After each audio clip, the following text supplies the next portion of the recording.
y'all. Yes, y'all. You know what it is. It's them kids and wives and 9-to-5s, but we are still married to the games. 1, 2, 5. Thank you guys so much for being here. It's your boy, Gabe Patillo, with Tim Router and Timothy Hall, of course. And as always, we are talking games and life and games. And we are here. We did it. I'm so proud of you guys. I knew you could do it too. You know, the first 124, I wasn't that impressed, but exactly. Now that you're here, now we're in the big leagues, baby. Ooh-wee. You guys are really dedicated to this. And it just surprises me so much. That's right. 125 straight. 125 episodes every week. Dang it. That's a lot in a week. That we do 125 somethings each episode. That's pretty amazing, man. I'm impressed with us. Yep. Makes me want to jump back and kiss myself. That's right. We should start with the birthday boy. Huh? What? Router. I'm sorry. I'm sorry. I'm old now. I forgot to tell you I was going to go pick up your cane today. Oh, thank you. No problem. Yes, well, there you have it.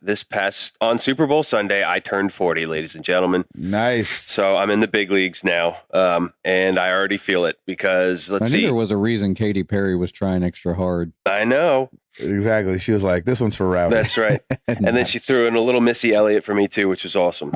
Which was a birthday surprise. That was. It was my surprise. All of a sudden, it felt like the 90s again. Exactly. I loved it. Yeah, I thought it was great, man. I started listening to some Missy Elliott after that. It was great. Yes, I am 40. Thank you, by the way, community, for all the birthday love. I very much appreciate it. I am already feeling it because I've already had one allergy attack and I hurt my back. So we're doing awesome. You threw your back out? You know, I pulled a muscle. I don't know if it was from lifting, from working out, or if I just tweaked it somehow when I picked up Piper, and it was weird. It might just be the cold weather. It could just be the cold weather, but yeah, it's tweaked a little bit, which kind of sucks. But I'll be fine. But sorry to hear that. But yeah, man, I'm actually excited for this. It's good. I don't feel any different, and it's another decade. Here we go. Right. So just kind of take it head on. My wife threw an amazing party. Hall, wish you were there. I know, Hall. We had hey, I was rocking it up in East Tennessee. That's right. We had about 26 adults and 11 kids packed in our house. Apparently, there's a toddler dance off, and then my sweet wife got me a mobile video game company to come out, and we all played the snot out of Halo for about an hour, and it was amazing. Yeah, Halo 4. Halo 4. So was it one of those car game thing? It was a trailer basically, and it was cool. Like you walk in and there's seats to the left, and how many TVs were there, Gabe? Like 8 or so to the right. And I want to say so. Yeah, he had Xbox 360s, and there was a Wii U, and then there were little sound bars behind you as you sat, so you could hear everything. And we just did some Halo 4 and tore it up. And multiplayer. Yeah, it was a lot of fun. So. It was great. My wife is amazing. So that was a great idea. Yeah, it was really cool. And let's see, Super Bowl happened. So it sure did. My party was on the party that I didn't want to have a birthday party on Super Bowl because everybody's got their own plans. So we did the actual birthday party Saturday night, and then Sunday we went over to some friends' house, our friends Leah and Jeffrey, and it was very sweet. They made me a cake and everything, which they didn't have to. And they also had tattoos with my face on it, which I thought was pretty hilarious. Yes. Because I still have mine on my arm for some strange reason. Do you? No, I peeled mine off. Oh, come on. You reapplied it yesterday. I still have. Of course, I have more. I will put more on. Don't worry. Leah gave me a ton of them. So Gabe's wife, Jenny, and Leah have a tattoo business going on Etsy, I believe, and they're tearing it up with all these really great ideas for tattoos, and we've used them quite a bit. And yeah, man, just work's kicking my butt again, and like I said, I had an allergy attack again. I'm actually this was basically the final straw. I called my allergist and I'm like, okay, doc, so let's talk about what we're going to do here because I'm having another attack. And he's like, this is really weird because you shouldn't be having. There's like nothing out there that's alive, that's pollen that Oh, should be doing anything. So are you allergic to dogs? no. Okay. So what we're doing is he's taking me off any antihistamines for 7 days. And then next week I go in for another skin test, and he's also going to take some blood work and see what happens, because now he's thinking it could be a food allergy of some sort, which would be great and which would pretty much be on par with everything that I'm allergic to. Wait a second. Do you have a gluten allergy? No, because I don't get that cramping, like he's allergic to the medicine. No, what I get are the gallbladder cramps. No, what I get are head swell. Well, feel like my head swell, like it's all sinus. I get bloodshot eyes, which looks like I look like I've smoked crack for a week. Nice. And just like nose dripping, a little bit of wheezing, and yeah, you're just kind of. I know when it comes on, and so I pop an antihistamine as quickly as I can. It takes a little while, so I have to ride it out for like an hour and a half, and then I'm fine. So it ain't stopping me, man. I kept working and blowing my nose, and I actually had 2 tissues up my nose while I'm on a conference call the other day. So that's just how Nice. I got to roll these days. But it is frustrating because I'm on my shots. In fact, I've actually upgraded to every 2 weeks where I get my shots now, and by the end of February it'll be every 3 weeks. So like I'm doing what I'm supposed to be doing, but it's just something's up. So my allergist is cool. He and I are like best buds now. So we're like private investigators trying to figure out exactly what the cause of this is. So, but enough medical news. I finished Rise, Son of Rome. It's It's a super short campaign. There's only 7 or 8 chapters. And it was really good. I enjoyed it. It was actually really good for me to get used to which buttons were which. Because when you do in combat, you can do execution kills and it's color coded. But, it flashes a color before. So it kind of helped me with the Xbox controller, like just get the right which buttons are which. Because I always want to go instead of A and B are below and X and Y are up top. I always I always reverse it. And the reversed from the Wii U gamepad. Right, which where is it's BA. I'll never understand the logic of why they do their button schemes the way they do, schematics the way they do, but what have you. And let's see. So I finished Rise and I popped in Halo, started Halo 1 and am bored. Amen. But it's an old game. Yeah, I know. But I had a lovely conversation with Mr. Matt Leidy last night. He said, dude, let's talk Halo real quick. So he's like, you got to think of it as like a video game history lesson, because this was what brought Halo was what brought him back into video games. And he's like, you have to write it out. It's one of the better stories of video games. You just have to write it out because there's still a lot of still a lot of setup time.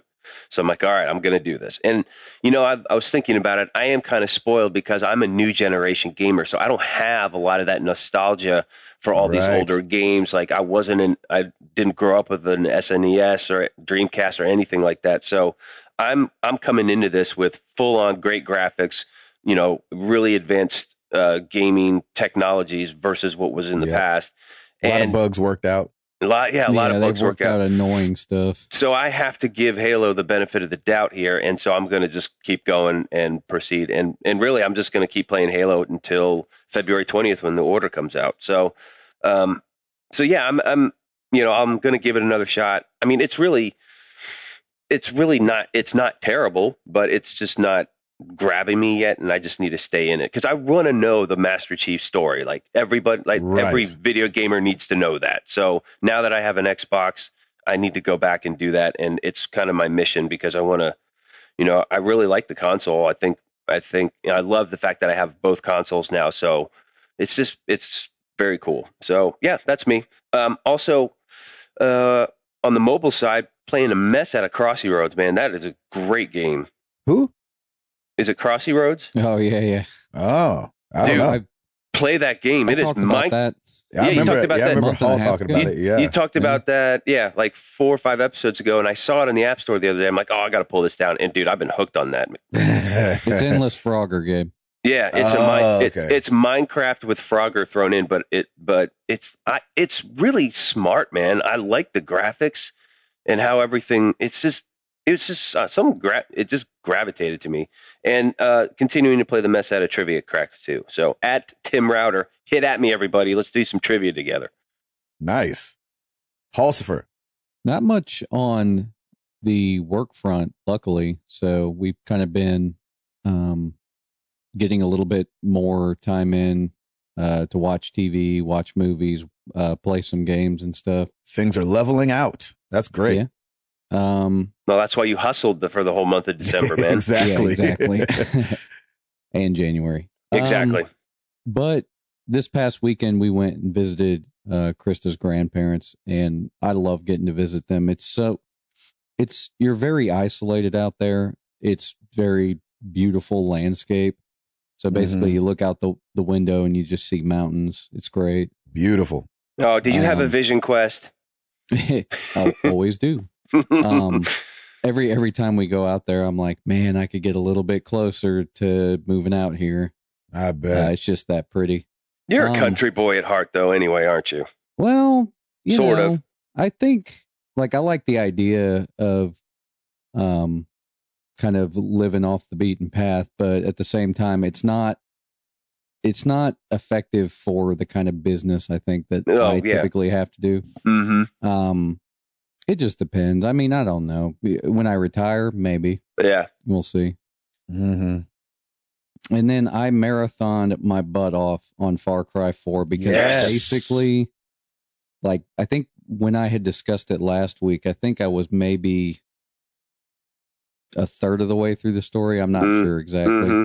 I did a little live stream because I was like, so there's some missions in the middle where they require you to do stealth. Mm-hmm. Like you stealth. You can't get seen. Yep. Yeah. I can't stand that. I love those, man. It doesn't man. make much sense. Like I look at all the guys on the map and I'm like, wow, I could easily execute all of everybody. These guys. Yeah, exactly. So it's like to require stealth. It's like, man, just let me play the game the way I've been playing. I'd been playing the game just mowing everything down the entire time, and then it's all of a sudden I have to sneak now. Oh man. It's torture for you. I had to live stream it because it was just humorous. I was like, hey, come watch me fail stealth missions. Yeah, I remember that. That was funny. And actually, it was funny because once I started to stream, I started doing fine. So I was like, well, I guess that helped a little bit because people were like, oh, come on, you can do it. Find your inner router. That's right. That's right. Your inner router. I love those, man. And then last night I had to find my inner Patillo because I had to just play the mess out of it. I knew I was close to the end. I just had to get through the rest of it.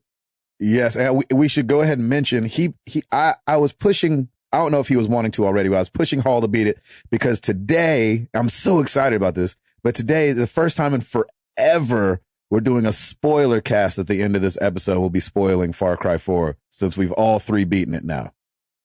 Good. I think the only I've time spoiled it.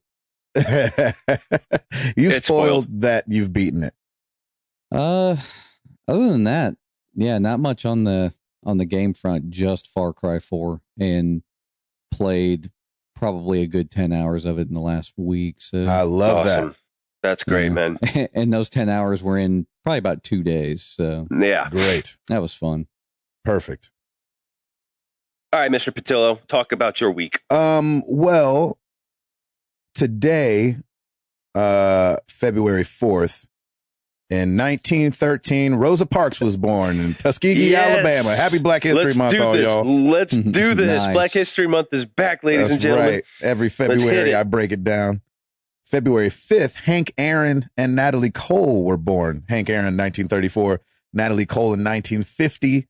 February is a good month, people. That's all I can say. Look at that. There's a lot of good birthdays. Boom. Boom, shakalaka. And interestingly enough, in 1990, Columbia University graduate and Harvard University law student Barack Obama became the first African-American president of the Harvard Law Review.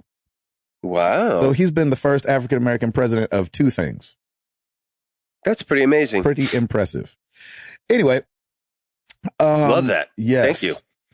So, like I told you guys, we have a phone number, and sometimes we get this. Hey, play Borderlands. Bye. And that's it. I love it. Play Borderlands. But sometimes it's used for good. Hey, y'all. It's Raven Fade. Just calling to say happy birthday to Mr. Router, the coolest 40-year-old on the planet. Gets to work with Darius Rucker every week. He's there doing his thing, the Tim and Darius show. You know how it goes. Anyhow, guys, happy birthday, Router. Happy 40th. Great job, man. Oh, man. Thanks, Raven. Hi, this is Kyle from Boise again, Marvel Zombie 616. I just realized when I called and said happy birthday to Tiger Claw, I sang the birthday song, and some guy just came up and took $5 out of my pocket for copyright infringement. So I just want to call back and say happy birthday without the song. So this is the completely safe, no copyright infringement, happy birthday to Tiger Claw. Take it easy, guys. That's awesome. Router, hey, wanted to call and wish you a happy 40th birthday. This is Josh Stapleton, a.k.a. C-Red81. I hope it's a great one, man, and hope 2015 is beautiful for you and your family and that you get some gaming in. All right? Take it easy. Happy birthday, man. Bye. Man, we have the greatest community. Hey, this is Delvin from Miami, Florida. Just calling to wish Tim Router a happy birthday. TTG. Later. Hey guys, this is Arctic Warlock Badass from Columbus, Ohio. Wishing Tim Router a happy 40th birthday. Hope you have a great day and enjoy the ball game. Take care, guys. Enjoy the podcast. Bye. Hey, what's up, guys? This is Mark Boucher calling. Hope you guys are doing well. Just got out of church, and I wanted to wish Router a belated happy birthday. Hope it was a good one.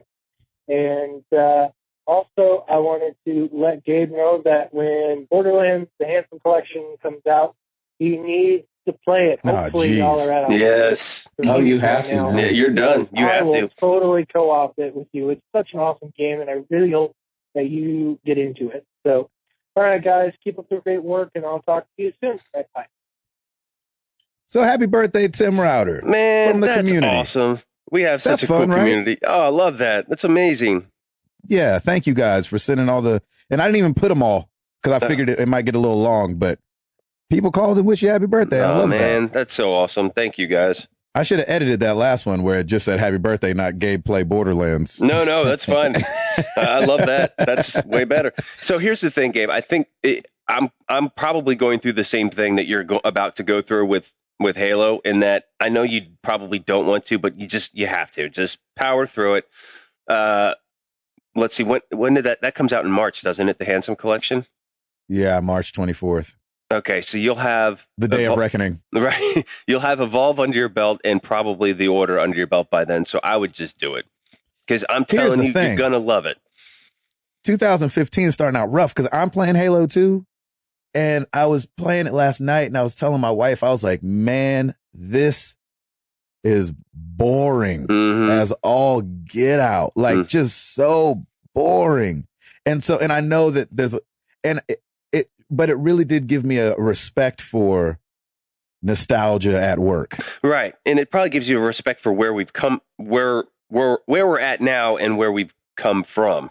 Yeah. You know what's really cool? Have you hit the select button, or what would be the select button? I don't even know what it is on the Xbox One.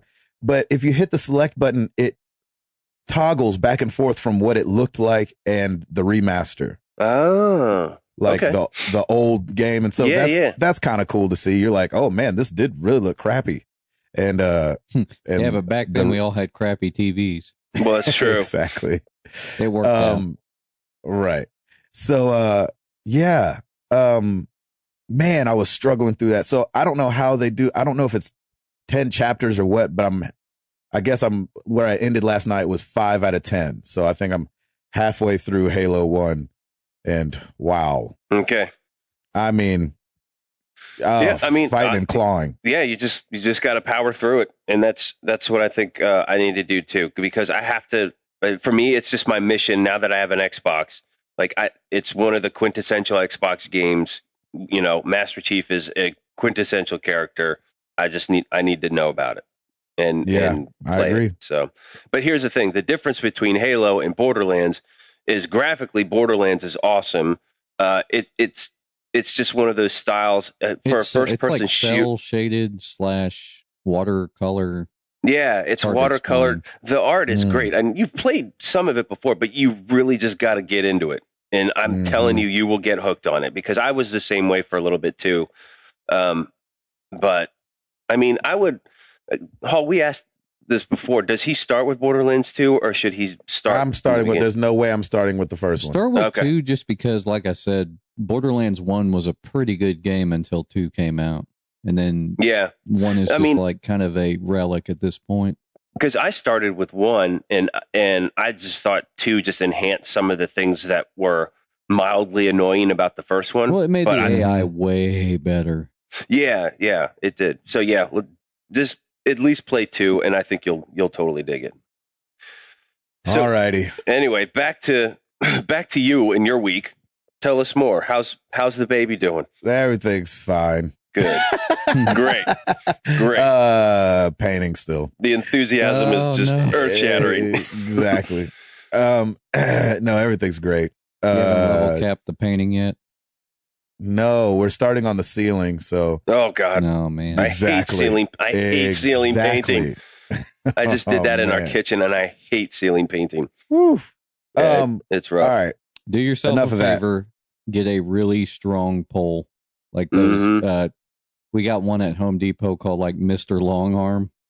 Yeah. Hilarious name, but it's very useful. That's the title of our episode, ladies and gentlemen. Maybe. We'll see. Exactly. That's funny. Yeah, I have like this. Anyway, it's a contraption. Yeah, it'll be fine. All right. Router. Brother. You got it? I got it. Well, let's do it!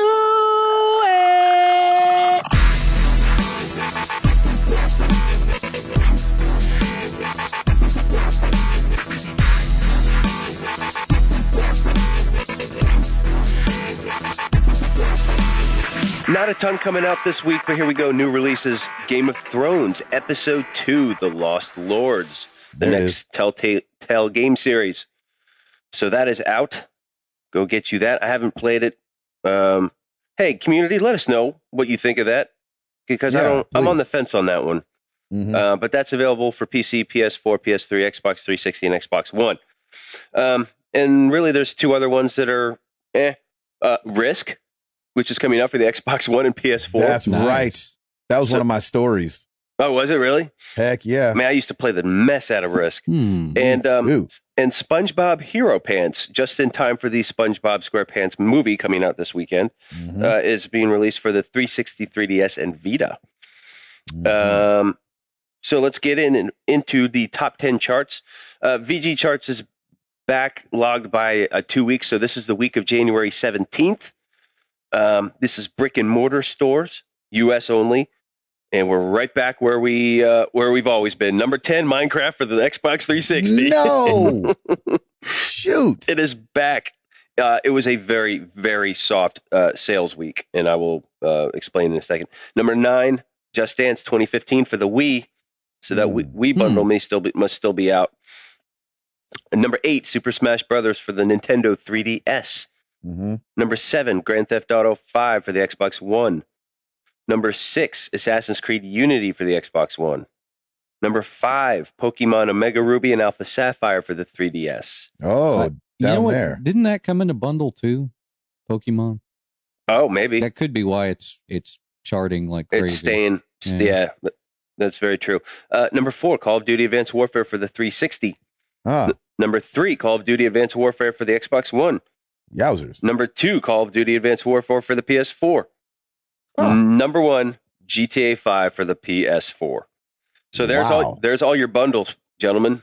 And like the Grand Theft Auto number 1, only 41,000 units sold this week. That's that was the highest week. So we had a very slow sales week. Yeah, January is terrible for retail.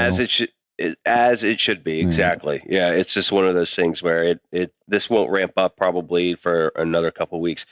But I think it's interesting that kind of Xbox is owning this because the Assassin's Creed bundle, I think, is still out, isn't it? And didn't they do a GTA 5 bundle? Yep. Yeah. And there's a GTA 5 PS4 bundle, which explains why that's number one this week. And stores are really trying to get rid of those bundles. So yeah, it's pretty interesting. I think this is the longest I've seen any Assassin's Creed game on the charts. Yeah, it's hanging on, isn't it? Yeah, 10 weeks. Go ahead on. It's been on 10 weeks, so there you have it. I ain't mad at you. I ain't mad at that. I'm mad at you, VG Charts. Yeah, it's been a while for that. Hall, give us something, buddy. Man, I think we have to talk about the Super Bowl and everything around the Madden thing because they accurately guessed the score. That's crazy. I thought that was incredible. That was insane. And somebody had even mentioned at one point, the score was Seahawks 24, Patriots 14. Mm-hmm. Which that's what it was. I think wasn't that it was supposed to be going into the fourth quarter? Yeah, and I think Madden predicted it going into halftime. I think something like that. I don't remember exactly right, but it was a good game though. I really enjoyed that game. That was a good game. The really good catch before they got to the end zone. That was insane. And you'll never see that catch again. I know. Nope. If they would have won the game, that catch is all over the place. Yeah, that's like that was the New York Giants versus Patriots a couple years ago. Yeah, that was the same catch. No, you'll always see that catch somewhere. Yeah. This one will be buried. This one will be buried. Well, you'll always see that interception at the end of the game. Oh, yes, you will. For the rest of the time. Oh, yes, they will. I mean, it's funny. This is what I love, though.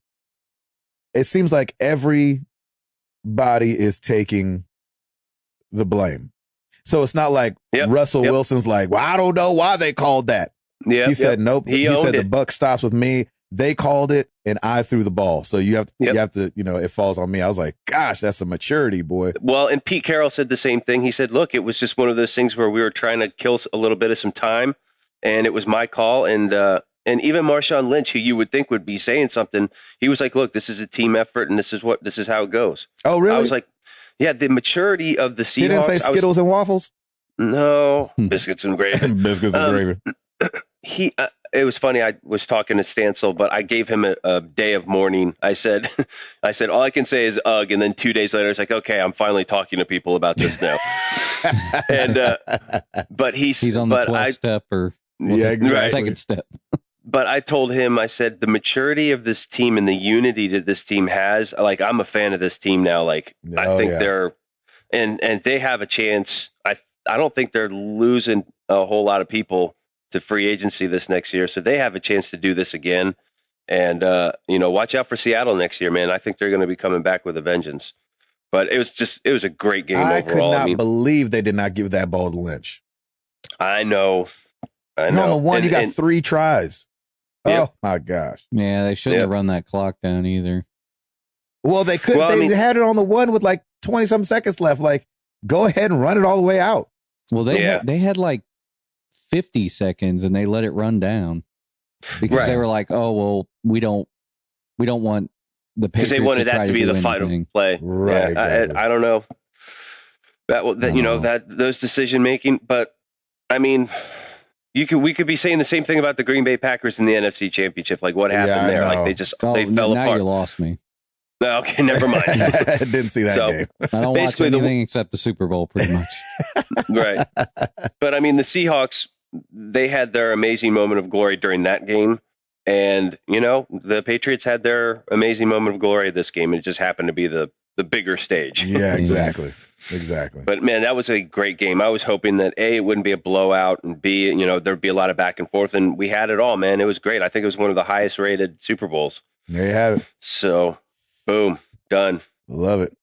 Yeah, and Madden nailed it. The exact score. Crazy. And the Madden EA cover curse still stands too, because Richard Sherman was on the cover. And that's what happens. So is the curse like just overarching, like You don't win the Super Bowl, you're probably going to get hurt and a couple other things. You know what I'm saying? Because for the longest time, the curse was you got hurt. And then I think who broke that curse? I think it was Ray Ray. I think it was Ray Rice. No, not Ray Rice. I mean, Ray Lewis. Ray Lewis, yeah. He was on the cover and didn't get hurt. And then so we had to kind of come up with something else. Yeah, no one has broken the curse, and I think I want to say ever, but I don't know. We'll see. Idea. I think it'll be funny. That's so crazy. It is. Isn't that weird? It's like you get on the cover and everybody's gunning for you all of a sudden. Exactly. It's like, oh, we're gonna hurt that guy. Mm-hmm. GameStops around the country, select GameStops around the country will have the new 3DS to play on February 7th. They're doing this again. I don't know why, but I don't remember what they did this with before. I think it was maybe it was Mario Kart. We talked about it. But on February 7th, between 1 and 4, your local time, you'll be able to go play Zelda's Majora's Mask 3D or Monster Hunter 4 on the new 3DS.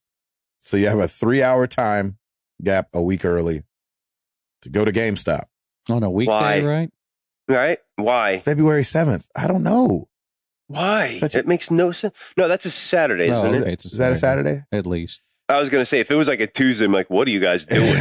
There's no reason for this. Oh, my gosh. I was going to say they really want kids to play it, but then again, kids are in school. Yep. Well, yes, but it'll be the weekend. Yep. But I just don't know why they do that. Why not all day? You know what I'm saying? Yeah. Well, it needs to go to sleep. Battery life. Because it needs to go to sleep. All right. Give us something else, Hall. My heart hurt a little when I saw that Sega's having some trouble. I saw that too. They're closing the big one. San Francisco. Yeah. San Francisco. Which they used to be, I'm trying to remember, they used to be in a different city anyway that was probably cheaper. So this is probably a smart financial decision. Maybe they said, well, we can keep some more people if we move outside of San Francisco. Either way, they're going to be losing about 300 people at the U.S. office. Man. Sucks. That's a lot of people. Yeah. Well, it's how many people do they have? I think it's like 3,000 maybe. So it's about 10% of the workforce. They said that they're going to start kind of streamlining things, and I kind of hate to hear that, but they said they're going to start focusing on PC and smartphones. Right. Smartphones makes a lot of sense because they constantly have games in the top like 150 on iOS. Yeah, that's good. So they're doing well over there. It doesn't cost a lot to develop mobile games, and a lot of mobile games are ports anyway. So yeah, and I think that's a smart move for them to transition to that, and because if they can't compete with the bigger, AAAs or just these bigger companies, that's probably the best alternative for them to go to. It seems like it's a win-win. And it costs a lot to do development these days on consoles. They've been like contracting their stuff out to Gearbox, I think, most recently, and also too. I mean, they're still a big player in the arcade market, so yeah, they can still keep focusing on that. If they ever wanted to come up with a new IP, the cost to do that is probably just astronomical. Yeah, I don't think it's going to happen. So they're going to stick with their Sonics, and they're going to stick to what they know versus trying to do something that's going to cost them a lot of money and may or may not work. So why not stick with what you know and just move it to a mobile platform? It's totally smart. Yep. I think it couldn't hurt them to do another Dreamcast compilation or something. Amen. Yeah, there you go. Skies of Arcadia HD. I'd play that crap. Shenmue HD. Just a bunch of stuff to bring forward because Shenmue 3. Yeah, that's not going to happen. I know. But they could, bring forward that stuff because there's a lot of people interested in it. Whether or not you want to argue that Shenmue was a good game, quote unquote, a lot of people would buy it just based on being interested in it from a, like, I want to see what this is kind of standpoint, I guess. Right. Nice. But until then, I still have Dreamcast, so that's good. Exactly. We found out that Lara Croft is headed to Siberia for her next game, the snowy Siberia. Nice. And we all, of course, we know that it's a timed exclusive with it coming out on Xbox One first. I was at GameStop yesterday and I was talking to the guy and he was like, yeah, it's a timed exclusive. And I said, yeah, but we don't know how long the time is. He said it was 6 months. Ooh. I haven't seen that anywhere else. I don't know if this guy's just guessing. We can neither confirm nor deny. Yeah, but 6 months is a long time.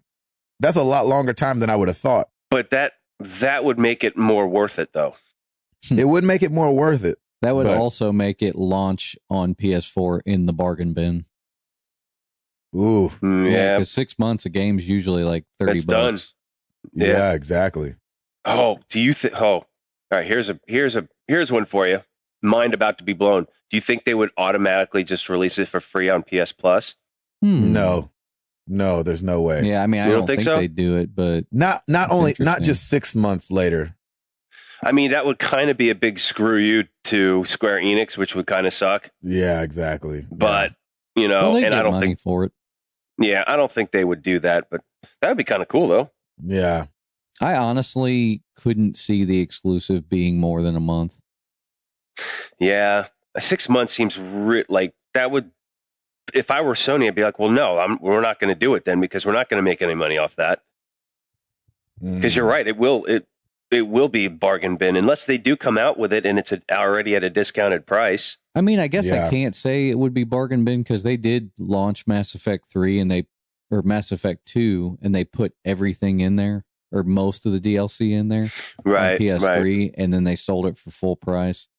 But but how long? How long was that after that was like Mass a Effect? year, I think. Oh, okay. It was a long time, but I mean, it's because they were developing it and it hadn't never been launched on a PlayStation platform. But this is a different scenario because Tomb Raider came out on PlayStation. Exactly. So, yeah. I don't know if I necessarily understand the logic, and I'm sure it will all be revealed to us. But I can't imagine it. I can't imagine 6 months. It's got to be a month. I'm going to predict it would be a month because I'm with you. It would be advantageous for them to release it on one console at the beginning of November and release it on the next console at the beginning of December. Yeah, get them out before the holiday. Yep. There's no way it's 6 months. Because they will both end up selling like hotcakes if that's the case, and it's a win-win for them because they make their money. And the people that they're going to sell the exclusive on are going to buy it in the first month anyway. Yep. So you might as well just make it 1 month. Good call. Yeah. You heard it first here. Hall's predictions. I'm right there with you, brother. That's a good call. Let's talk free games. We got our PS Plus free games for February and our Xbox games with gold. Starting on the Xbox, iDarb. It draws a red box as free for Xbox One. And the first half of February, Brothers, A Tale of Two Sons. Oh, great game. On 360. I remember, Router, you beat that, right? Oh, great game. Yep. There you have it. And then Sniper Elite version 2 or V2, second half of February, coming to the 360. Over on the PlayStation, Transistor for the PS4, which I'll probably be picking up. Looks kind of interesting. And a Pantheon. I think is how you say it. A Pantheon for the PS4 as well. Yakuza 4, which I always wanted to play, actually.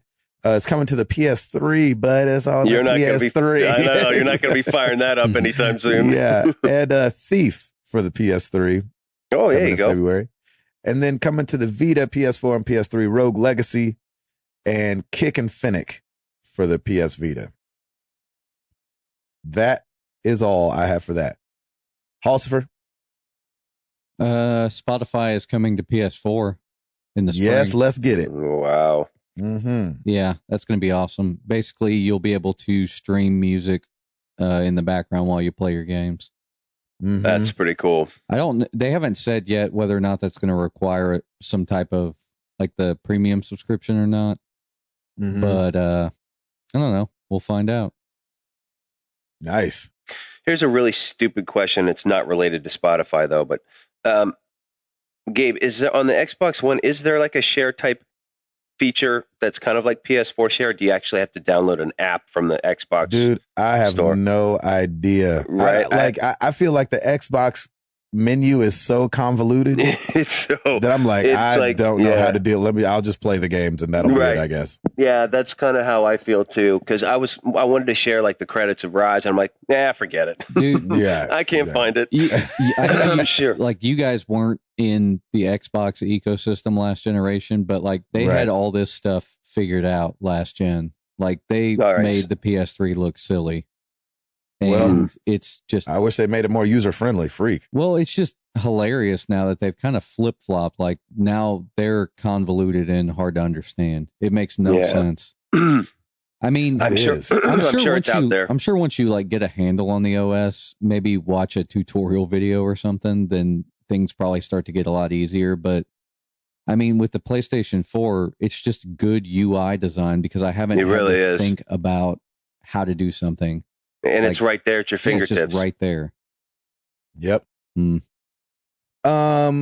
should wrap up so we can do this spoiler thing. But I did want to say Joystick is linked up with Engadget now. Very cool. So it says there is no end. This is from Engadget.com. There is no end. A new beginning starts today. Joystick X Engadget is the temporary name for a long-term home.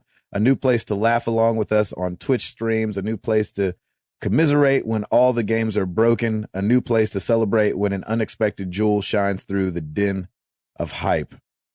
A new place, yes, but a new place full of familiar faces. So, man, who's doing the writing over there? That's poetic. I know, right?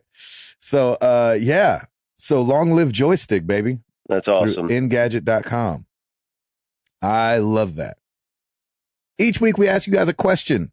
This week was no different. We asked you guys what movies you're looking forward to in 2015. Starting at the forum, Hyper Healer said Terminator Genesis. Did you guys see the trailer today? Yeah, it looked cool. Yeah, it looked cool. The trailer looked cool, but I don't know. I'm not into it at all. If it wasn't centered around Arnold Schwarzenegger, and I would be happy face. About it. Yeah. And they already spoiled the I'll be back. I mean, gosh. He's probably going to say it like 85 times in the movie. It's probably half the script for him. Spider Jedi, lots of good movies this year. I'll give my top 3. 3, Jurassic World. 2, Avengers Age of Ultron. 1, Star Wars The Force Awakens, of course. Nice. Ed Placencia, in order of I can't waitness. Ted 2, The Hateful Eight, Inside Out, Spectra, Tomorrowland, Entourage, Jurassic World, Black Mass. Headed over to Twitter. Herman D. Scott at MangaMan32. Avengers Age of Ultron is all I need. Nothing else matters this year. Nice. Nathan Van Dingle at Jerk Alert. Tomorrowland, Ant-Man, and most of all, Jurassic World. Ollie V at O_re_ba. Everyone is going to say episode 7, so I'll say Spectra. There you have that. All right. You guys know where to find us. Facebook.com/married to the games, Twitter.com/MTTGcast, YouTube.com/married to the games. Got a couple videos up there, if you know what I'm saying. Marriedtothegames.com. Come check out the forum. We're going to be doing a giveaway this week, which I'm so excited about. We haven't done a giveaway in forever. So stay tuned to the Twitter to see what that's going to be. And Halsifer? Rate us on iTunes and we'll come up with some new milestone. Yeah, nice. We definitely met the other one. Jeez. So we had, before we put the bounty on Gabe playing Borderlands, I think we had maybe 70 some reviews. I think we had 82. 80 something. So in the entirety of the show, which we've been around for over 2 years now. Yep. So to get like 20% of our reviews just to get Gabe to play Borderlands is pretty good. It's pretty awesome. That was awesome. Yeah, you guys showed up on that one. That's awesome. Yeah, you did. And now you have to show up, brother. I know. I'll probably Twitch stream it. I'll probably do a Let's Play. Well, totally I would Twitch stream it so that Router and I can encourage you to keep going. Yes. Yeah. And to prove that I did it. Yep. So I can't be like, yeah, I played that. Mm-hmm. Yeah, it was great. Remember that one time in the game that guy was like, pow, pow, pow. Yeah. It was awesome. Either you're going to love Claptrap or you're going to really hate him. I really? love me He's some so Claptrap. Yep. There you have that. Great. Router, let's get into some questions.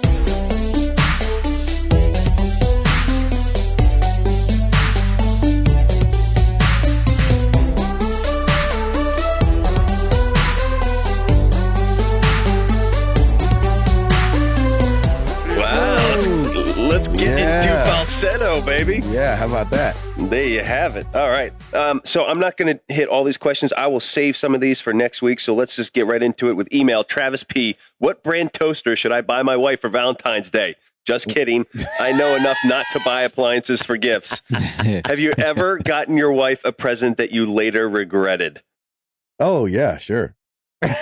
Great question and great lead in, too. I thought that was awesome. What toaster? That's funny.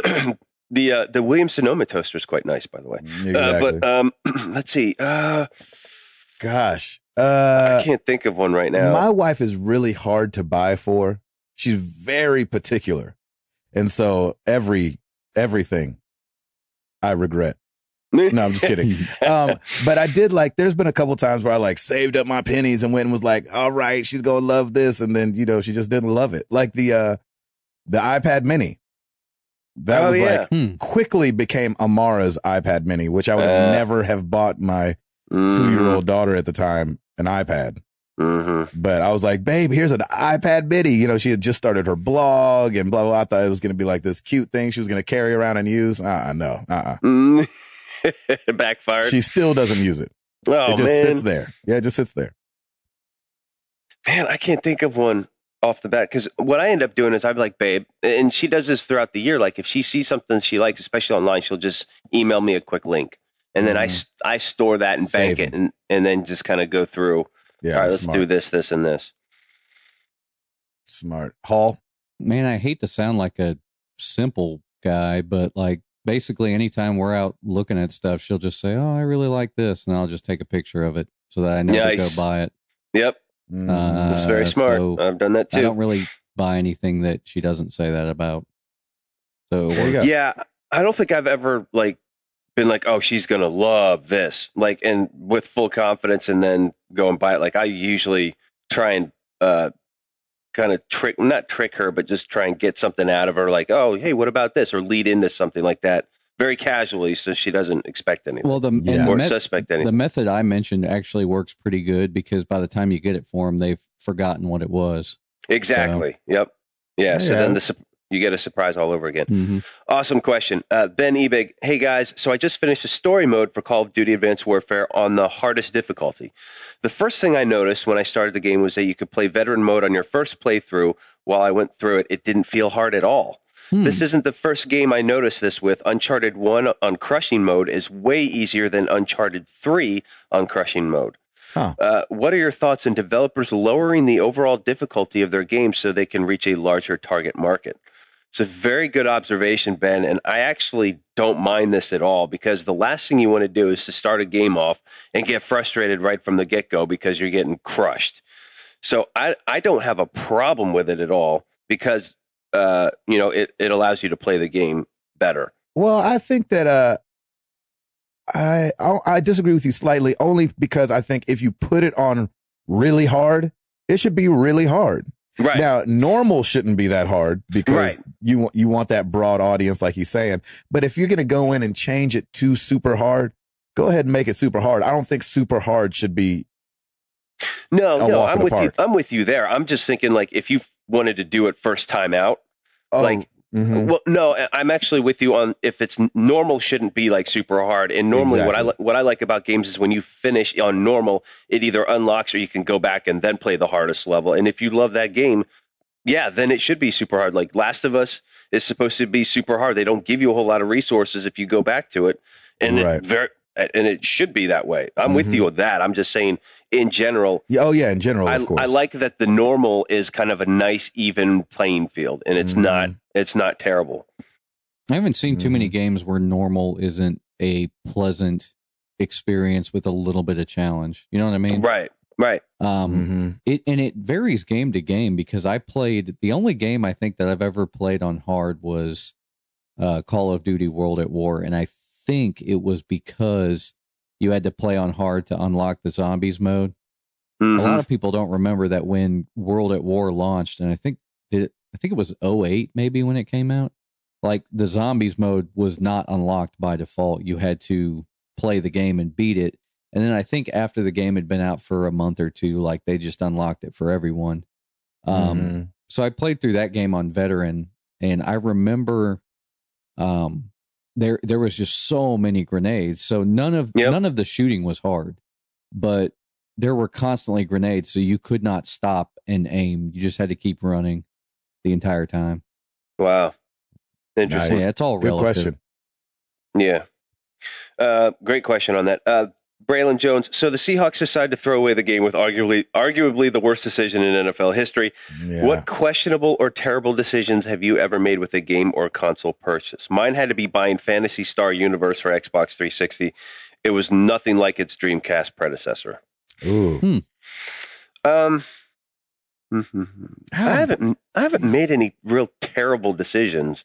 I'm pretty picky about the games that I want to play. Yeah, we definitely talked my mom into the Virtual Boy back in the day, and that was a bad decision. Awful decision. Paul? I think I asked for the R-Zone one year, and that thing was terrible. I remember, I think, playing it the first day, and this was like back when you could, I guess you can take back game consoles now, but this was like back when you could take back actual games. Right. Like, we just took everything back. We were like, this is stupid. This is awful. Yeah. Nice. Good question. Good question. All right, we're going to do this Facebook one and then 2 Twitters, and we're done. Facebook, Joseph Grimm. Oh, I'm sorry, Mark Boucher. If you could only listen to one song for the rest of your life, what would it be? Remix to Ignition. R. Kelly. Nice. Mine would be, oh shoot, I don't know. It would probably be Happy, because that way I'd stay in a positive, happy mode. That song makes me frustrated. I know. Why? I hate it. It's so outplayed, man. When it first came out, I loved that song, though. See, I listen to talk radio, so I never get burned out on songs usually. Oh, well, there you go. Just like the Uptown Funk now, it's like it's starting to get on my nerves, but I still love that, but they're just playing the mess out of it. Yeah. They're torturing it to death. Smoother than a fresh jar of Skippy. I love that. This is such a hard question, because I'm like constantly flipping around like the decade stations on XM. And I can listen to those songs just over and over again. So I'm trying to You think you'd go classic? It'd be hard, because you'd have to listen to this song like constantly. So I guess you would still get sick of it. No, he didn't say it has to be on loop. It's just like, hey, you can only listen to one song. Okay, got it. Yeah. No, you can. You can take a break. I heard Bittersweet Symphony this weekend. Oh, man. Oh, God, that's a great song. I heard that song like 5 times, and I was still like rocking out to it. So I could play. It's such a great song. It's a great one. Yeah, I'm just going to go with that. Yeah, otherwise I love that. Trying to decide. That's a great call. Moving on to Twitter at Psychocross, Kyle Hyman. What is the biggest risk you took in life? What was the result, and what did you learn from it? Oh, wow. The biggest risk for me was actually starting my own business. I'd never ventured into anything like that. I'd always worked for somebody. The result is, I'm in my 13th year now of my business, and I would never look back. And I've never looked back. And if I do it all again, I would do it the exact same way. I love working for myself. I've never worked harder for myself. And I learn a lot from myself. I learned to take ownership of what I do, and to be a decent, honest, hard worker. That's just kind of how I roll with it. That's great. Yep. Halsifer? I would have to say the same thing. And yeah, man, you just did it too, which is awesome. And what I learned is that you can get approached and get an offer on the table for somebody to buy you in less than a year. So yes, you can. Still considering it, so we'll see what happens. Yeah, good, man. Good. I think mine is probably moving out from my mom's house. There you go. When I was 19, I had just graduated that year. Yeah, I was that old. I had just graduated that year and hung out for the summer, and she was going to move states. She was moving to Mobile, Alabama. And I was like, man, it's been really great just kind of living here. And I didn't have a job at the time. Like, I was in between jobs. I just finished working at Goatee, which I had been there for 3.5 years. And I was in this really weird in-between phase where I had no idea what I was doing with my life. Right. I wasn't with Toby yet. And so, and I was like, man, I think I'm supposed to stay in Nashville. And it would have been so much easier just to go to Mobile and live with my mom a couple more years until I figured out what I wanted to do. But, man, I really felt like the Lord was like, no, you need to stay in Nashville. I got something for you. And so she left. And for 6 months, I had no job. Like, I mean, I did odd and end stuff, but no, like, steady job. Yeah. And then out of the blue, Toby calls, just randomly calls my cell phone and was like, hey, I got I've gone solo and I've got a show in 2 weeks. Do you want to come do it?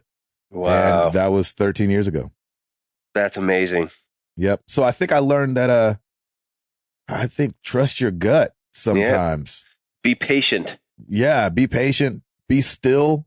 Yep. Wait. And then, prepare yourself and go get it. I love that, man. That's great. Yeah, these are good questions, man. I love these questions. All right, we got another one. Aaron Botter at Takano Rosen. Serious question time. How do you guys deal with stress from work and other things? What helps you stay positive in hard times? I do two things. I video game, and now that I'm 40, I'm continuing to work out. And I really, it sounds so cliche to do that kind of stuff, but as you get older, it's like, you need to stay on top of it. Me and Ed Placencia have a little workout group on Facebook that we kind of encourage each other because, we're over that 40 hump now. And, I want to be around for my wife. I want to be around for my daughter. And Ed's the same way. And we're like, we need to keep doing it. And it is a good stress relief to do that. But on top of all that, this is why I love video games, because it is my away time where I can just be in the moment of that game, be a part of that game, play that game, interact with our great community. To me, that just makes me super happy and keeps me positive. There you go. Halsifer. What keeps you positive? Honestly, working. I really enjoy working. So basically I just bury myself in work and it keeps me going. So nice. It's hard to explain, I guess. I think, and this is, maybe sounds weird. I realize, like, when things feel like they're going like just crappy, I think I step back and like try to zoom out for a minute and realize, like, I don't like the worst in America is still really good in comparison. Yes. And to some places. And so I think, I don't know, we live in, regardless of, political party and all this, like, we live in a pretty great country.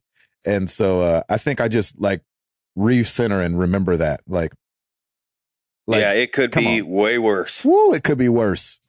Go watch the documentary Babies and watch how babies happen in America and watch how they happen in Africa. It is a way different situation. They've got better teeth though, because they don't have all the sugar.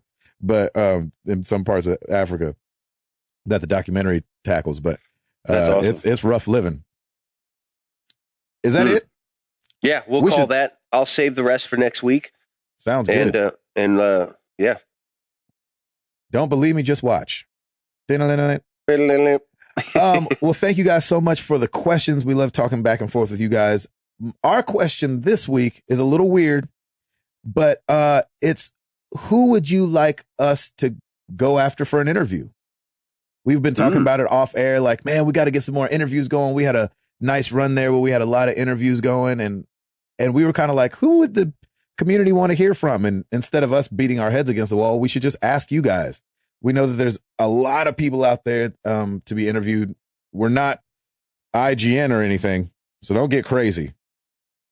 But who would you like us to like just start poking around and seeing who we could talk to? Let us know. Use hashtag #AnswerMTTG.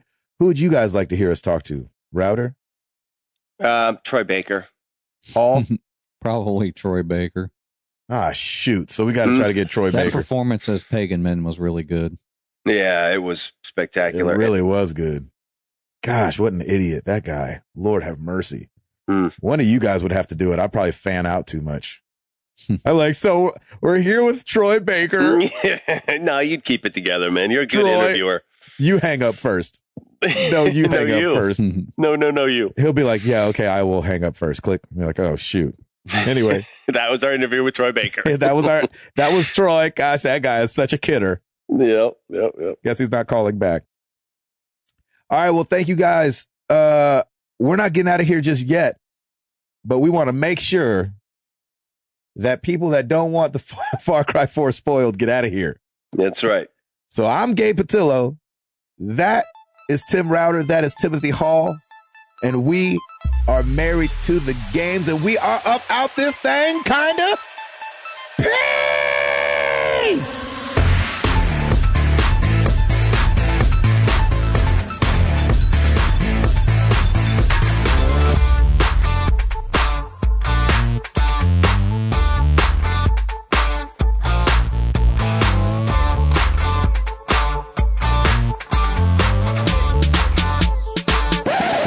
All right. Enough with the theme music. Let's spoil Far Cry 4. We've all beaten it. Router beat it first. Then I beat it. Hall, you beat it this morning before the podcast. You're a beast. What did you guys think? I know you guys loved it. We don't have to go through all like everything, but I just wanted to talk about some of the main points of that we could have, gone differently. Let me start out. Do we like this more than 3? Or is it too similar to 3, or do we? I think I like this more than 3 because there was just a lot. I think there was. It seems like there was similar content, like similar missions to do. I don't know. This just seemed a lot more enhanced to me. Yeah, I mean, I liked the subtle improvements that they made. Like I mentioned, the auto drive feature made. Yeah, that was great. Yeah, it made like a lot of the game more interesting. The karma events were pretty cool too. Especially because you could be driving to a destination and then you have little side missions to do. That's kind of fun. Yep. So for those that don't know, which I think everybody does, but there's some non-gamers that get pulled into listening to the show. You play a character named AJ Gale, which sounds like RJ most of the game because of the accent. RJ. And he is the son of a pretty powerful man that started the Golden Path, right? Mm-hmm. Yep. Which is kind of the counter power to Pagan Men, the king of Kyrat. And they're kind of at war, and Pagan's kind of leading with an iron fist, killing people as he does. And Mohan Gale, which is AJ's dad, was the guy who was standing up against oppression. And you kind of feel the shift kind of coming towards the middle of the game that maybe Mohan wasn't like this amazing guy, right? But might have been a little stuck in his ways, kind of like Sabal. Exactly. Is that the guy's name, Sabal? Yeah. Yep, Sabal. And so you choose a lot of times between Sabal and Amita, which is a lady in the game who wants you to usually capture the drugs so we can use the drugs for medicine and use the drugs to get money. And Sabal, who is very old school, and was like, no, this is the way it is. A lot of man first kind of feeling from him. Which way did you guys go, Router? Which way did you go? Did you usually go Sabal? Usually go Amita?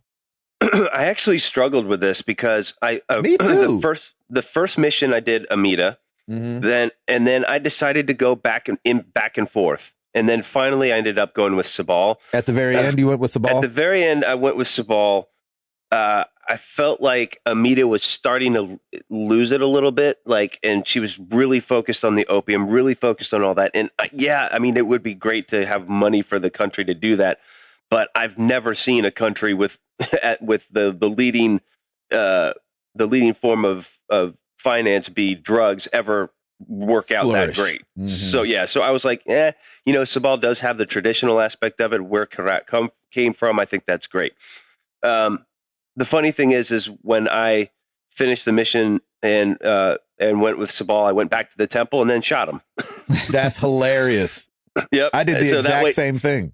Yeah, I was like, yeah, you know what? You're done. Yeah. Boom, grenade launcher, and that was it. Yeah. Because he was killing all those people right then and there. I'm like, just because they didn't follow the right path. I'm like, all right, now you're getting cultish. Yeah. So I'm just going to blow you up right here with my grenade launcher. I did it with the sniper rifle.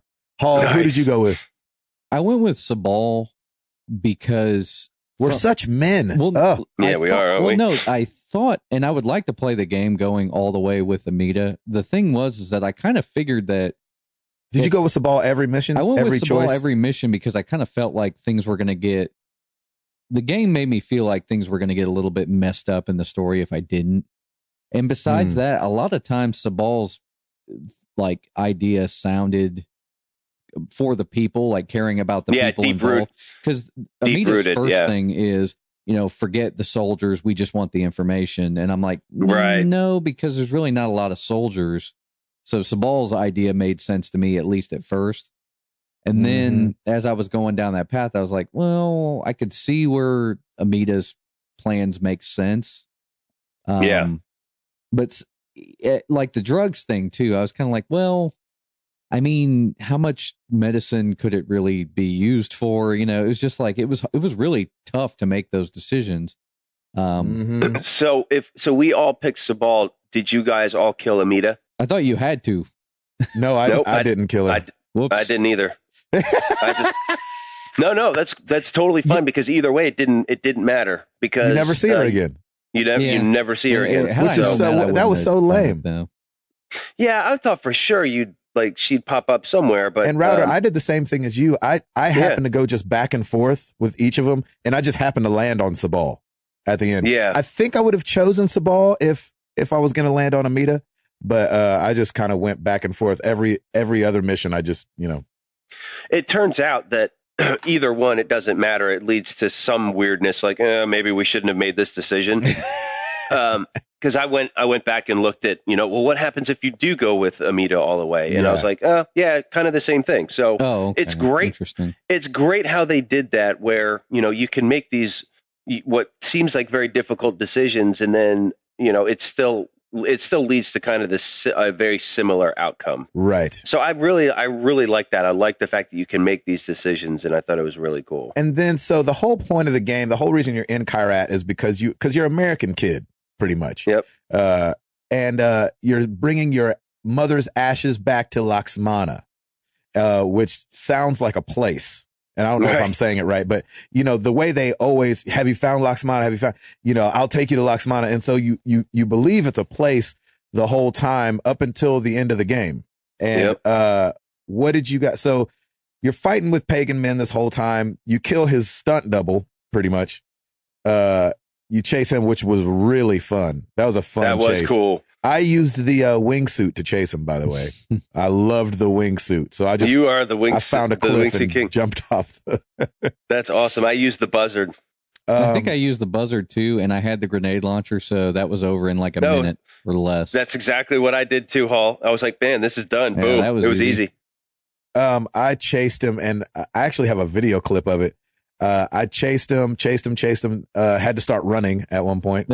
And I led the car with an explosive arrow. And so in the video, you see me look at the car, lead it down the street, shoot it, and exploded the car. It was a pretty nice shot. Nice. That was a great shot, man. Nice. Okay, so you come to the end.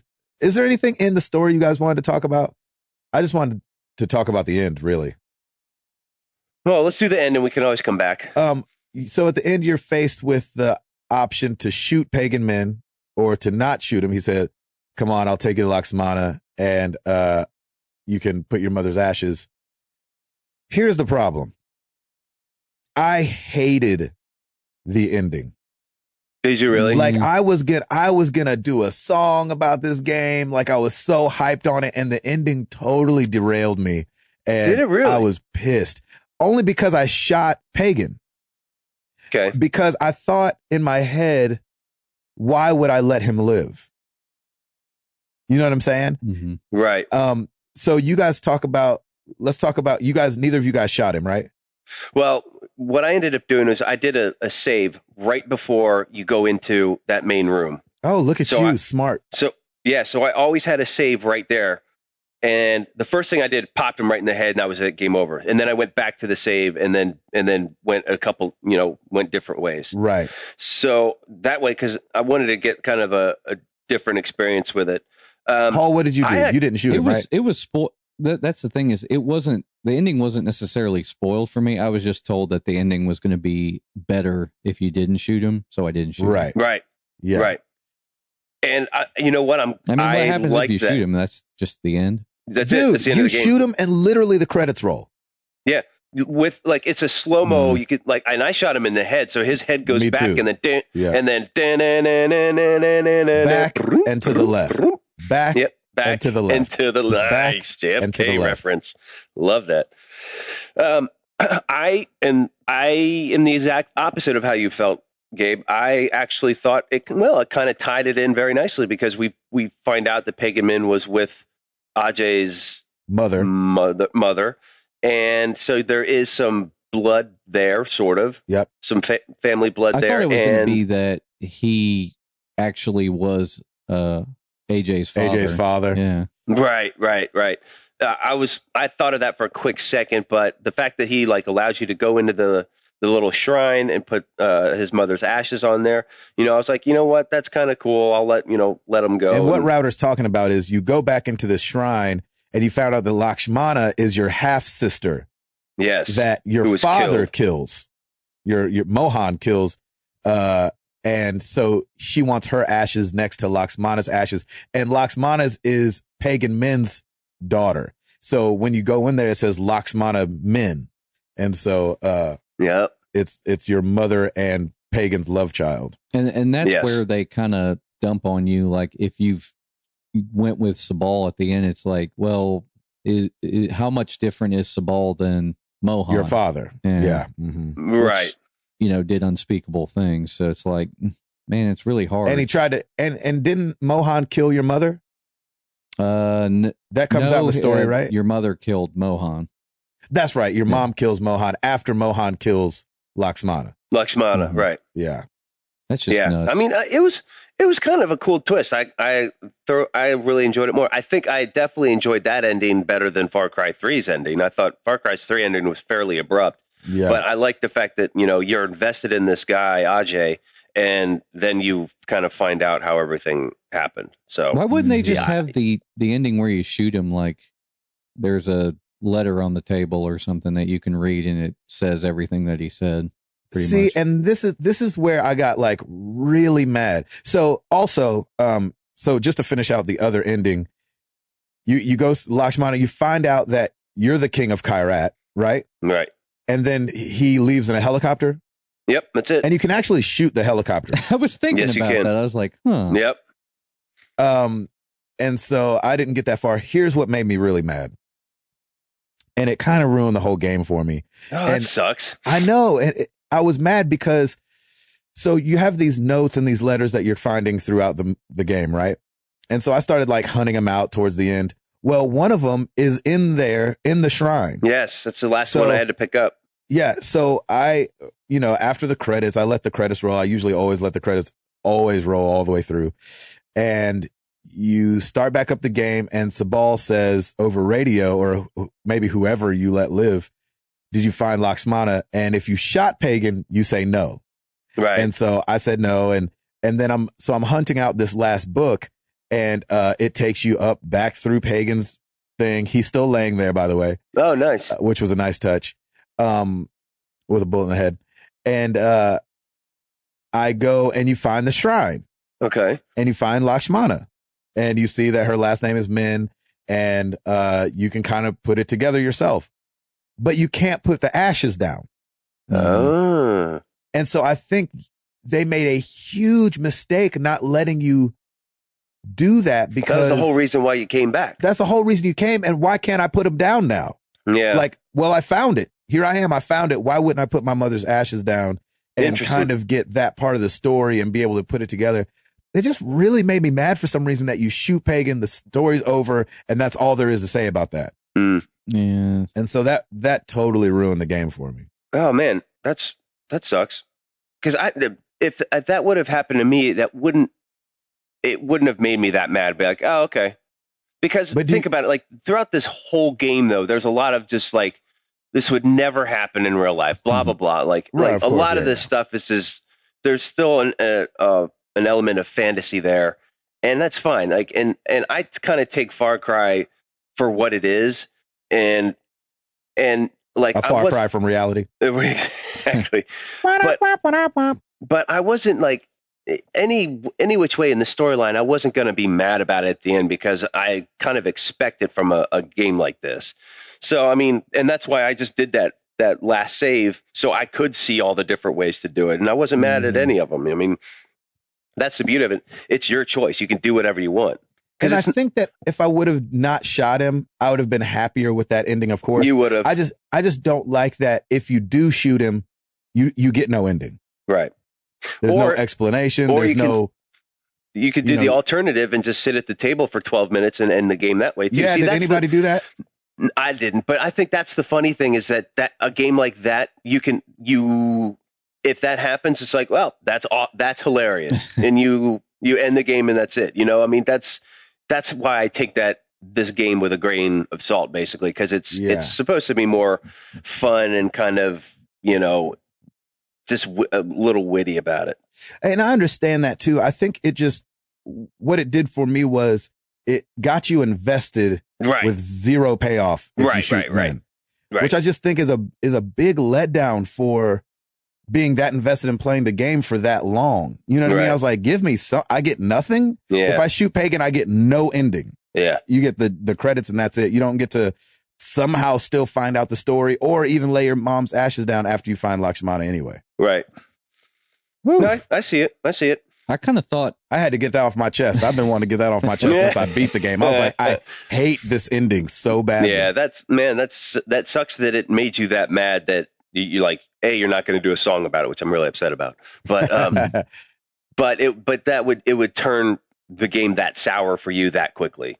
Yeah, it really did. What were you about to say, Hall? Crazy. I was going to say, like, I made a lot of assumptions going into this game. Like, I kind of thought, so from the outset of the game, I'm thinking they're going to pull a switcheroo on you and Pagan Man is your dad. Right. Right. And then I also thought the choice system, I was thinking there's going to be a good and a bad choice, and it's not going to be very clear cut, but there's going to be a good and a bad choice to everything. And at the end of the game, Pagan's going to ask you to either take his place as dictator or shoot him and become the peaceful king or something. So that's kind of what I thought the game would be. Right. So you had probably... Well, so I thought long and hard about the decisions, but towards the end of the game, I realized, well, there's good and bad to both, and it really doesn't. It doesn't matter really either way. Yeah. With these kind of games, though, that's why I always, like, especially with Ubisoft stuff, I will always do a save and a checkpoint right before the end of a game, because that way I can go back to it and have, because there's always different decisions to make with these games. So that's my little tip, is to definitely, with any of these games, I always try and do, and I'm actually going to do this for any game at this point, like with the Order and Halo, Witcher 3, all these games coming out, like toward when I know we're getting close to the end, just constantly make save checkpoints so I can go back. Yeah, that's smart. Did we think Far Cry 3 intro better than Far Cry 4 intro? Far Cry 3 intro different than Far Cry 4 intro. Yeah. Definitely different. I think I like 3 better still, though. I think I like 3 better for the action element. Yeah, right. Because like in the beginning, you're like tourist, you're doing all this touristy stuff, and then you find out that it's a video from a phone, and boom, it leads you right into it. That was awesome. That was a great touch. Yeah, that was like a let's get to it kind of situation. Yeah. Where you're escaping. The first thing you're doing is escaping. I did like the Bond-esque villain introduction of Pagan Min, though. Like, he comes, I did dig that. Man, Troy just nailed that voice. What the heck with that guy? Oh, he was just like, he was sinister, and you could tell it's like, I'm going to see this guy again. It's a total Bond villain moment. He gets out, he stabs the dude with his knife, and it was awesome. It wasn't even a knife. It was like a pen. Yeah, it looked like It was incredible. And then he takes a selfie. That was awesome. Like, great little touches. But I loved that you got to see AJ for a second. You never get to see the first person. That's true. In the first person view. You know what I mean? Yeah, it's true. It's true. Let's talk some of the other mission stuff. Did you like the Sri Lanka missions with the tiger and everything? I hated them. They felt like a burden. Yeah, it was a burden. So I didn't end up doing them. I did 2 or 3 of them. And then I was like, I don't feel like doing this anymore. Right, exactly. I did, I think 3. I'm like, okay, I'm done. I don't need to worry about this and ring a bell and all this other stuff. The one thing that I did note, though, is that there's in the, I want to say second or third one, when you're walking along the creek and you hear Amita talking to her. That's what made me not go with her at the end. Right. That's exactly the ending. If you do choose to go with her, you see that entire scene played out in one of the towns. Where because she ends up killing people too, or saying, if you don't do what I say, we're going to kill you. You're right, and and the whole point of that was she was taking the young boys and girls and putting them in her army, and so she's basically telling the parents, you have to do this or else. And then I think as far as the other side missions, the yogi and basically the drug missions, they were just kind of stupid for me too. I didn't like those. The 2 guys that constantly offered you drugs, Yogi, and I didn't like those either. Like I finished them all. Some of them, but I finished them all just to be like, okay, what do you get? You really don't get a ton out of it. But to me, those reminded me of those really weird games in Watch Dogs too, where it's like it's not part of the story and it's just like filler stuff. But it doesn't need to be in there. Amen. But man, overall, it was still game of the year for me. I love the fact that you had so many different options. The fact that you could climb on an elephant, run into an outpost, and just crush everybody. I mean, who does that in a game? Who thinks about that? That's brilliant. The fact that you can lead animals in ahead of time by throwing the meat in there. That. I think that was my favorite. That's how I beat one of the stealth missions. Yeah, there you go. I just led that's how I beat most stealth missions. I just led the animals in and then ran around the back. This is going to sound so OCD, but those stealth missions, I ended up going and stealth killing everybody until I got to the final person that you actually had to stealth. I loved doing that so much. Me too. I stealth killed almost everybody in the whole game. Well, you couldn't do that with the truck mission because the guy drove away. I hated that mission. Right. Yeah, I didn't like that mission either. I don't remember that it was we had to sneak in the back of the truck? Yeah, because if you start killing people, he just drove away. He was like, I'm getting out of here. But, I think everything about the UI of that game, the guns felt so good when you're pulling those triggers. You get a little recoil, you hear the ping of the bullets. It just felt so good, and I think it's better than like a Call of Duty game to me. And I haven't played a whole lot of Call of Duty games, but I love the shooting of this game. It just felt so smooth, and it just seemed flawless.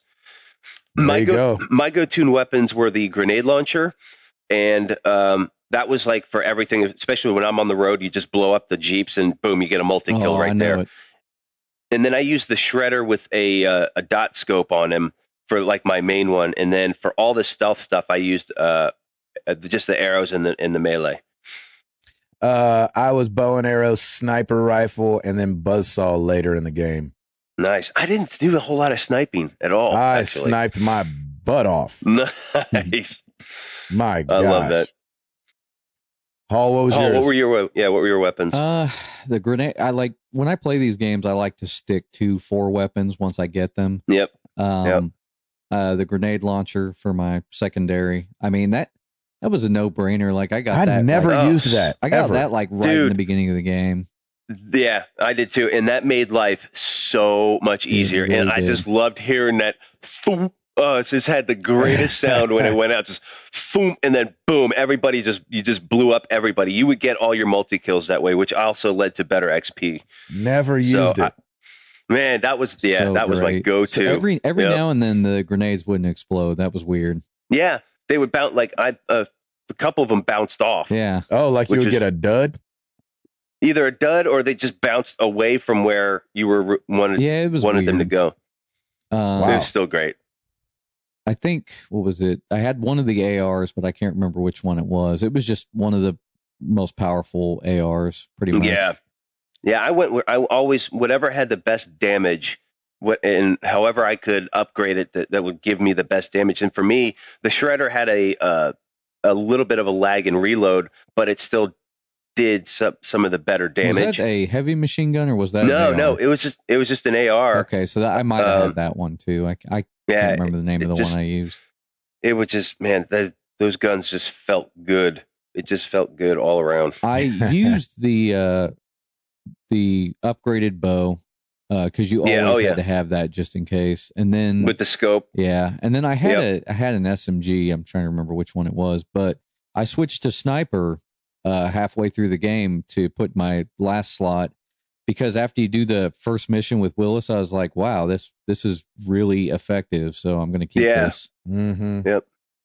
I like the fact that you went out of the map and went up to the Himalayas and did that kind of stuff. Like those little nice little treats were really cool. Mm-hmm. Yeah, I really dug that. loved what's that guy, the Jamaican guy.